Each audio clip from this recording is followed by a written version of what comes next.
మరి తెలుగుదేశం పార్టీ స్థాపించిన దగ్గర నుంచి ప్రతి ఏడాది క్రమం తప్పకుండా మహానాడు నిర్వహించుకోవడం జరుగుతుంది. అయితే ఈ ఏడాది కడపలో మహానాడు చేయాలని చెప్పేసి మరి ఆ పోలిట్ బ్యూరో నిర్ణయించడం జరిగింది. అయితే ఈ నిర్ణయం కొంత ఆలస్యం అయినప్పటికీ కూడా ముఖ్యంగా యుద్ధ వాతావరణం ఉన్నటువంటి నేపథ్యంలో ఒకవైపు యుద్ధం జరుగుతున్నప్పుడు మనం మహానాడు చేయడం బాగుంటుందా లేదా అని చెప్పేసి ఆ మీమాంసలో ఉండి కొంత ఆలస్యం అయింది. ఎప్పుడైతే ఈ యుద్ధం మరి ఆగిపోయినటువంటి సందర్భంలో తప్పనిసరిగా మహానాడు చేయాలని చెప్పేసి మరి పోలిట్ బ్యూరో అంతా కూడా నిర్ణయించడం జరిగిందని చెప్పి తెలియజేస్తున్నాం. కనుక ఈ నెల 27, 28, 29 ఈ 3 రోజుల్లో మరి కడపలో ఘనంగా సీకే దిన్ని మండలంలో ఆ హైవేకి ఆనుకునే మేము మహానాడు ప్రాంగణం చూడడం జరిగింది. అక్కడ ఘనంగా చేయబోతున్నాం అని చెప్పేసి మీ ద్వారా తెలుగుదేశం పార్టీ కుటుంబ సభ్యులకు ప్రజలకి తెలియజేస్తున్నాం. ఇందులో మొదటి 2 రోజులు నాయకుల్ని ఏ స్థాయి నాయకులు అంటే మండల స్థాయి నాయకుల వరకు కూడా అలాగే యూనిట్ క్లస్టర్ వరకు కూడా మనం పిలవడం జరుగుతుంది. స్టేట్ బాడీ మెంబర్స్ కావచ్చు,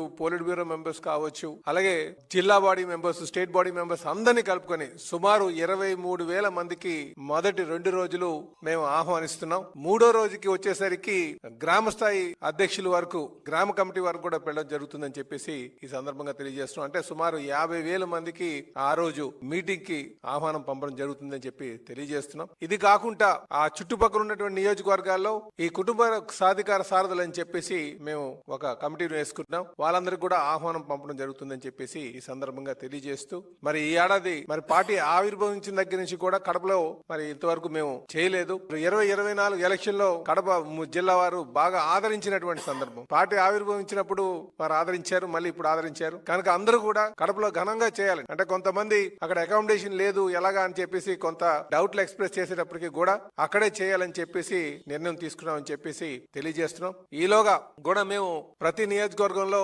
క్యాడర్ను పిలిపించి ట్రైనింగ్ కూడా ఇవ్వడం జరుగుతుందని చెప్పేసి తెలియజేస్తున్నాం.